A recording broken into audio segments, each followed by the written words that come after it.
Oui, comme je l'ai dit tout de suite, je m'appelle Drabo Mamadou Jean. Voilà quelqu'un qui a deux noms, Jean et Mamadou. Et le Mamadou m'a été donné par mes parents de mon jeune âge, de ma naissance.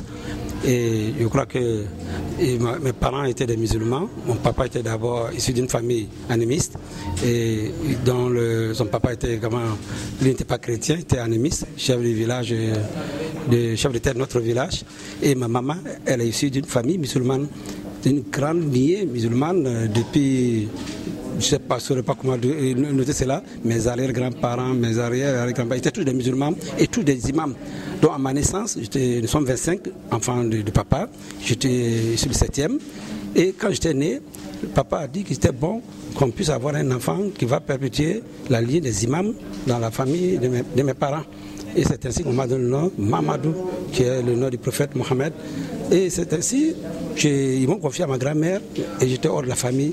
Mais à l'âge de 7 ans, en 1964, donc je suis né en 1957, donc papa dit il faut que j'aille à l'école. On croit qu'il voulait m'envoyer à l'école des Blancs, normalement. Mais quand je suis arrivé, ma grand-mère m'a amené en famille. On dit non, c'est pour que j'aille à l'école coranique. Et c'est au même moment, un de mes oncles qui était directeur d'école, qui n'est plus de ce monde, du nom de Karambiri et Dona, il s'est opposé, il dit non, on ne peut pas laisser cet enfant-là, je trouve en lui une capacité d'aller très loin, laisser-le faire l'école normale comme les autres. Papa dit non, on va l'envoyer à l'école coranique, nous lui avons donné le nom de Mohamed, donc on ne peut pas le laisser comme ça. Mais l'oncle a insisté et on m'a inscrit à l'école primaire. Mais dès que je suis inscrit à l'école primaire, c'était comme s'il y avait un combat, il y avait quelque chose qui voulait à ma vie. J'étais toujours malade. Du CP1 jusqu'au CM2, j'avais sur le problème. Donc parfois, on venait me trouver couché comme si j'étais mort. On m'amène à l'hôpital, je me réveillais, les gens ne comprenaient pas. C'est comme si c'était un esprit qui en voulait à ma vie. Parce que je ne suis pas allé à l'école coranique. Et à un moment donné, bon, quand j'ai raté mon premier certificat, et papa disait voilà, un enfant intelligent qui n'a pas réussi. Et donc pour lui, je devrais repartir à l'école coranique. L'oncle a dit non, on va l'amener à Bobo. Il était directeur d'école. Quand il m'a amené là-bas, il m'a inscrit dans une école. Mais c'était une école missionnaire catholique. Moi je ne savais pas pourquoi il m'a inscrit dans cette école missionnaire, alors que lui-même était d'une école, il ne m'a pas inscrit là-bas. Et c'est alors que j'ai fini le CM2 là-bas, mais avec des moments très difficiles. Parce que je ne voulais pas sentir ces hommes qui étaient autour de moi. Pourquoi me prendre dans un milieu musulman et on veut me mettre dans une école catholique? Donc je ne comprenais pas, j'étais très musulman. Et à l'époque, pour nous, les catholiques à l'époque, les gens qui portaient la croix, bon, ce sont les gens c'est des mécréants qui ne connaissent pas Dieu. Alors, rapidement, quand j'ai eu mon entrée en 6e là-bas, j'étais affecté dans un autre établissement, c'était le collège Charles Wanga de Nouna. Et là également, je crois que j'allais échapper à ces chrétiens-là, à ces écoles catholiques. Voilà qu'à Nouna également, je suis allé trouver, c'était encore une école catholique. Et j'ai dit, mais pourquoi? Moi, je suis musulman, et puis j'ai réussi, on m'envoie dans les écoles catholiques. J'avais une haine, il faut le dire, que de ces personnes, parce qu'on nous a enseigné que vraiment il faut vivre dans la pureté, c'est loin de ces personnes-là. Et bon, je vais jeter mon témoin, parce que c'est très long. Je vais les couper, c'est dans un livre, si vous pouvez le prendre après. Donc à Nouna également, et à ma 3e, j'ai réussi à mon entrée en seconde, et j'avais eu un autre concours, mais les frères m'ont dit, Monsieur Drabo, vous ne pouvez pas aller enseigner, parce que c'était une école où on préparait les enseignants. Il disait que moi je parle très rapidement, mon langage est rapide, donc c'est mieux d'aller à une école. Il dit c'est quelle école? Il m'a envoyé dans une école qui s'appelle le collège Joseph Moukassa de Koudougou. Et là j'arrive là-bas, j'aurais appris maintenant, là c'était alors une école encore des catholiques. Mais bien avant cela, quand je suis arrivé à Nouna, je me suis intéressé au scoutisme. Donc comme j'étais musulman, j'ai fait ma promesse sur la Bible, ça ne me disait rien au début. Mais tout a changé en 1974 parce qu'un de mes grands frères a donné sa vie au Seigneur. Il s'est laissé passer dans notre village à Tougan. Et c'est cela qui m'a révolté. Un frère que j'aimais, c'était la personne sur qui on comptait. Et nous croyons que c'est celui-là qui allait sauver la famille. Et ce dernier, il est devenu pasteur. Les gens le reconnaissent à travers le monde. Il s'agit de Mamadou Philippe Karambiri, qui est un cousin direct pour moi. Donc, quand lui a dit qu'il a donné sa vie au Seigneur, j'ai décidé de m'opposer au christianisme. Et c'est là que j'ai décrété une guerre ouverte contre les chrétiens. Je suis reparti à Nouna en 1915. On m'a nommé chef de troupe du scoutisme. Donc c'est là, tous les musulmans qui étaient scouts, je leur imposais maintenant de prendre la promesse de servir Dieu en imposant la main sur le Coran. Alors que moi, j'avais fait sur la Bible, ça m'a rien dit, mais avec le salut, la conversion de mon grand frère, j'ai dit c'est pas possible. Je ne me permettrai plus jamais qu'un musulman puisse se convertir au christianisme. Et c'est alors que le combat a commencé. Donc quand j'ai quitté Nouna, quand on m'a dit que je devais aller à la Moukassa, j'ai dit j'ai compris maintenant. Je vais aller dans cet établissement-là qui est encore chrétien. Je ne pars pas dans cet établissement parce que ça me plaît, mais je vais maintenant pour combattre les chrétiens là-bas. Donc quand je suis arrivé à Moukassa, en seconde déjà, j'ai été nommé chef de Djekoulou, c'est-à-dire c'est le haut niveau des chefs dans le scoutisme qui s'occupe des aînés, comme j'étais connu au niveau national. Donc j'étais le grand chef des aînés. Et je voulais imposer le Coran là-bas. Et les élèves de terminale, les scouts du terminal m'ont dit, mais Drabo, tu es trop petit pour nous imposer quelque chose ici. Là. Nous on a fait nos problèmes sur la Bible ici, tu dois suivre ça d'abord. Je ne pouvais rien dire. Donc quand je suis arrivé en première, je me suis dit, cette fois-ci, je vais imposer. On m'a nommé délégué général de tout l'établissement. Et j'étais maintenant le chef de Djekoulou toujours. Alors comme c'est moi le patron ici à l'établissement, je vais m'imposer. Alors j'ai convoqué tous les musulmans de la 6e jusqu'en terminale et je leur ai dit, il n'est pas normal qu'en tant que musulmans, ils viennent dans un établissement chrétien, ils ont une chapelle, chaque matin ils prient, nous les musulmans n'avons pas la place. Alors comme était le délégué général, je suis allé voir le frère directeur, un homme pieux, un homme que j'admirais, qui m'aimait d'un amour que je ne comprenais pas. Moi je l'haïssais, mais lui il m'aimait, mais je ne comprenais pas. J'ai allé voir ce frère directeur là, il était vraiment âgé. Il dit, nous voulons une mosquée pour les musulmans. Il dit, mais Mamadou, depuis que nous on est là, nous, les musulmans prient partout, mais ils n'ont jamais demandé une mosquée. Il dit, mais comme moi je suis le délégué général, mes camarades m'ont dit qu'ils veulent une mosquée. Alors que c'est moi-même qui imposais.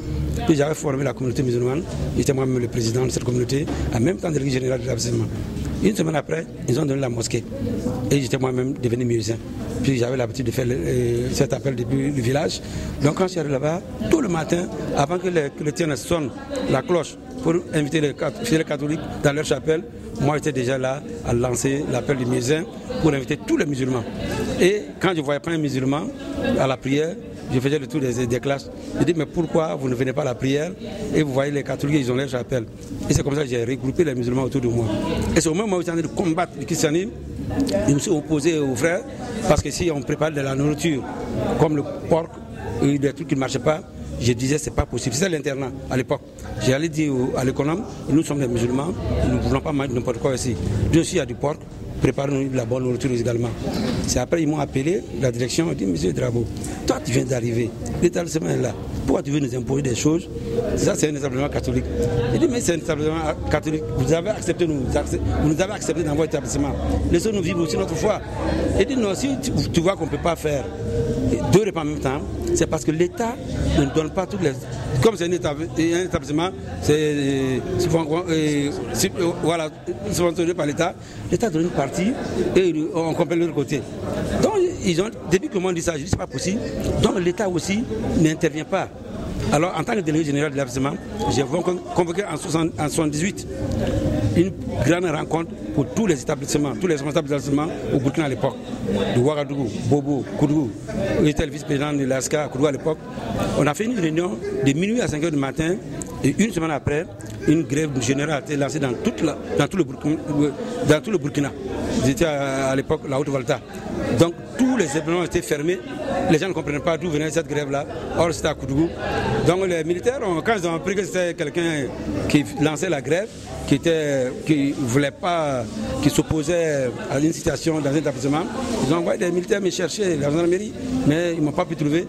Et les établissements, les élèves qui sont opposés sont levés pour revendiquer ma cause là-bas. Bon, je vais sauter les étapes, on va les étapes. Bon, les choses sont passées comme ça. Je ne vais pas rentrer dans l'état, c'est tellement long.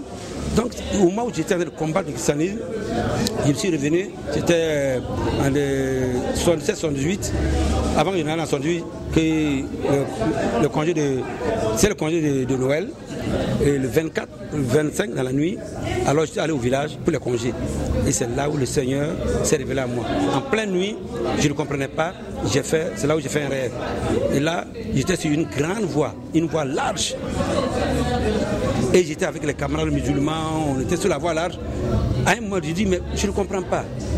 Depuis longtemps, nous avons une voie large, mais nous n'arrivons pas à la fin. Et brusquement, j'ai vu un petit chemin là, un sentier. J'ai dit, mais voilà, on est fatigué sur cette voie large là. Suivez-moi, on va prendre le petit sentier. Les gens du drapeau, ce petit sentier là, nous tous on ne peut pas être à l'aise sur ça. On dit non, j'ai dit venez, on est fatigué sur la grande voie. Et je suis allé seul prendre cette voie là. Quand j'ai pris le petit sentier, à peine avoir fait quelque part, j'ai vu des anges qui louaient Dieu, qui adoraient Dieu. Et il y a un d'entre eux qui m'a appelé, il dit de le suivre. Je l'ai suivi, il est rentré par une petite porte. Il s'est courbé, il est rentré. Moi je me suis courbé, je suis rentré par la petite porte. Et c'est là, une lumière est descendue du ciel et je voyais le Christ. Une lumière qui venait du ciel vers moi. Quand la lumière s'approchait de moi, c'était un être humain qui était coulé à la croix. Le sang coulait de sa tête, de ses pieds. Il me regardait avec compassion. Quand j'ai vu cela, je me suis réveillé. Je me suis dit non, ça peut pas être... non. Je dis, moi, je suis chrétien, il ne faut pas que des choses comme ça se révèlent à moi. Donc je me suis réveillé, je n'ai pas dit ça à mon papa. Et une semaine après, je me suis retrouvé, je suis allé au collège encore. Et dans la même semaine, et pendant que j'étais couché, encore, voilà, et encore, et voilà que j'ai fait un autre songe. Là, j'étais dans un couloir. Je tournais, j'ai un labyrinthe, je ne savais même plus où partir. Alors j'ai dit, Dieu, sauve-moi de ce lieu-là. Quand j'ai dit cela, j'ai vu une lumière qui venait tout droit devant moi dans le couloir. Et quand la lumière s'approchait avec moi, quand la lumière était proche, j'ai vu que la personne que j'avais vue sur la croix, c'était la même personne encore. Tout en blanc cette fois-ci. Et il a voulu tendre les mains vers moi comme ça. Cet homme qui était proche de moi, il voulait me sauver et j'ai donné d'eau. Et quand j'ai donné d'eau, je me suis fait projeter dans les ténèbres dehors, devant la mosquée de mon village. Tout était noir, ténébreux. Et je voyais mes parents pris dans les ténèbres. Alors je me suis approché, je voyais le visage des gens, mais et je ne sais pas que faire, je suis allé voir ma maman. Je dis, maman, il est pouvoir vous prier ici dans les ténèbres, dans l'obscurité, alors que moi je viens de trouver la lumière derrière moi. Alors je me suis réveillé. Je dis, non, moi je suis musulman, mes parents sont musulmans, il ne faut pas que cet homme-là vienne me déranger encore. Alors j'ai refusé. Et je vais sauter les étapes encore. Il y a eu beaucoup d'événements. Et quelque temps après, j'ai fait un autre rêve. Et cette fois-ci, je me suis trouvé, c'était le mois de Mouloud. Mon papa vient me dire, Madou, viens voir à la mosquée, parce qu'on doit aller à la prière maintenant, jusqu'au matin. Et c'est la première fois que je dis à mon papa, je dis, moi je ne peux pas aller prier aujourd'hui. Il dit, je ne comprends pas, je peux pas. Dans le rêve toujours. Il dit, Mamadou, depuis que tu es né, tu n'as jamais manqué une prière. Tu es là, tu jeûnes les 30 jours avec nous, depuis que tu es petit. Mais c'est la première fois que tu refuses d'aller écouter, lire le Coran avec nous. Il dit vraiment je ne peux pas aller. Alors quand j'ai dit cela, il est parti avec toute la famille. Et quelques temps après, je vois une foule, grande foule qui venait vers moi. Et cette foule quand il venait, c'était là, là. C'est comme si c'était pour me dire de revenir. C'est comme si j'étais déjà perdu. Et tout l'imam en tête, il venait vers moi dans le rêve. Mais quand ils sont approchés de moi, un mur s'est dressé et je ne les ai plus vus. Et donc, j'étais troublé à l'époque maintenant. Et comme j'avais commencé à faire la philosophie en première, j'ai dit non, ces rêves-là, je ne dormais plus. J'allais voir mon professeur de philo, qui était un abbé, l'abbé Poulet, et qui faisait la philosophie avec nous. J'ai dit, bon, comme lui va m'expliquer pourquoi ces rêves me perturbent, je ne comprends pas. Quand je suis allé le voir, il m'a regardé, j'ai dit, Mamadou, dans ton cas là, c'est sérieux, que ce n'est pas la philosophie, que c'est Dieu qui m'appelle. Il dit, Dieu m'appelle. Il dit déjà, je m'appelle Mohamed, je m'appelle Mamadou, il dit, m'appelle pour aller où encore? Je suis musulman. Il dit, non, que c'est Jésus qui t'appelle. Quand il dit Jésus là, j'ai pris mon vélo, je suis parti à l'internat encore. Et c'est cette nuit-là, quand j'étais couché, avant la nuit même, j'étais là sur mon dos et le ciel s'est ouvert. Je ne dormais pas. Et j'ai vu la même personne que j'avais vu, l'homme que j'avais vu sur la croix, qui me tendait les mains, maintenant tout en blanc, sa tête était comme un zoom au côté de moi, il traversait le ciel. Il est venu passer devant moi de l'est vers l'ouest. Alors quand je me suis réveillé en ce saut, je ne dormais pas. Après je dis, qu'est-ce qu'il y a? Cette personne, cet homme-là se présente à moi, il sait que moi je suis musulman, et je vois que c'est ça qui est coulé chez les catholiques, là, c'est lui, il est partout, pourquoi il se présente à moi? Alors je dis, moi je suis musulman, mes parents sont musulmans, personne ne peut me changer. Le lendemain matin, je suis allé très tôt à la mosquée et j'ai fait l'appel. Quand les musulmans sont venus, en tant que muezzin, on devrait prier. Comme j'étais le président de la communauté musulmane, en même temps, dans l'établissement que j'ai formé, et ce groupe que j'ai formé, j'avais choisi la résidence des imams. Tout ce qui a fait l'école coranique, je leur disais qu'il fallait qu'ils nous dirigent dans la prière. Quand on est arrivé, la prière a commencé. Quand on lève la main, on veut se courber. Tout le monde se courbait. Quand moi je veux me courber, impossible. J'avais des nausées, j'avais des vertiges, je me redresse. À la fin de cette prière matinale, tôt le matin, Et les autres disent, mais Drabo, on ne comprend pas. C'est toi qui as formé ce groupe. C'est toi qui as acheté la mosquée pour nous. Nous, on prie et puis toi, tu étais arrêté. Je dis, qu'est-ce qui se passe? Je dis, je vais me couper, mais il y a seulement des indigestions, il y a des nausées. Je dis, ça va passer. Si vous partez, je vais répéter la prière. Et c'est comme ça que ça s'est passé. J'ai voulu faire encore impossible. Ils sont sortis impossible. Et ce qui s'est passé maintenant, toute la journée, quand les gens partent, je reviens seul, impossible.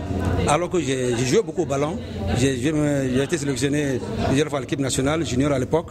Je m'en vais au terrain, je fais des mouvements, je me courbe. Je fais les mêmes mouvements pour arriver à la mosquée, pour voir c'est bon. Quand j'arrive à la mosquée, je lève la main, quand je vais me courber, impossible. Les vertiges, des nausées, il faut que je me redresse. Et quand je me redresse, tout disparaît. Alors je dis, c'est pas possible. Pendant 5 jours, moi, fille de musulman, le nom du prophète, et je ne peux pas mettre mon front à terre. Et je dis, c'est pas possible. Donc, c'est le dimanche, le samedi matin, comme il n'y a pas cours, je dis, après la prière là, il faut que je voie le vrai Dieu. Donc, j'ai sauté un peu quelques étapes. Donc, je dis, comme le temps passe, je dis, il faut que le vrai Dieu se présente à moi.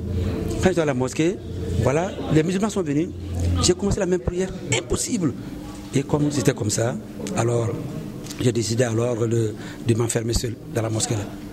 Le matin, tout le matin, j'ai dit je ne sors pas dans cette mosquée, il faut que le vrai Dieu se présente à moi.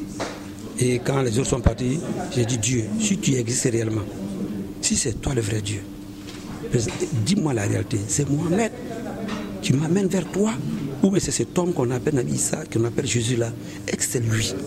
Pas les gens disent que c'est Jésus le Sauveur. Maintenant, Nabi Issa, je suis né là-dedans. Comme tu es le vrai Dieu, moi mon front doit aller à la terre pour adorer le vrai Dieu. Alors, voilà le dilemme. Si c'est Mohamed le prophète, je vais commencer ma prière et permettre que mon front aille à la terre. Quand j'ai commencé, j'ai levé les mains, j'ai fait la prière, encore, quand je voulais me courir, impossible. La nausée est venue, les vertiges, je me suis redressé. Au même instant, je dis c'est Jésus le Sauveur, alors que mon front en terre. Au même instant, les nausées, tout a disparu et c'est comme si quelqu'un m'avait plié en deux et mon front à terre. Donc mon front était à terre maintenant, devant le Seigneur. Et ça m'a rappelé le premier songe quand je l'ai vu à la croix là. J'ai dit mais c'est pas possible. Je me suis redressé. C'est comme si un fardeau qui était tombé de moi. Et une joie, la joie que je n'ai jamais dans ma vie, m'a rempli. Et j'ai ouvert la porte de la mosquée là. Je suis sorti en force. Et j'ai commencé à courir dans tout l'établissement. J'étais au terrain, je sautais. Et tous ceux qui étaient là ont dit, ah voilà, que Drabo est devenu fou. Mamadou, voilà, il court dans le terrain. Et les musulmans ont dit, c'est vrai, ça fait une semaine, ils ne pouvaient plus prier avec nous. C'est la folie qui commençait. Alors j'ai dit, c'est pas la folie. J'ai dit, j'ai rencontré le vrai Dieu, le Seigneur. J'ai dit, Jésus, je sautais tout seul. Et comment les choses sont passées. Je ne sais pas que si je dois aller dans le détail, parce qu'après j'ai rencontré d'autres frères et j'ai décidé d'aller rencontrer le grand frère à Ouagadougou. Ensuite, il était directeur, le Karabiri Mamadou.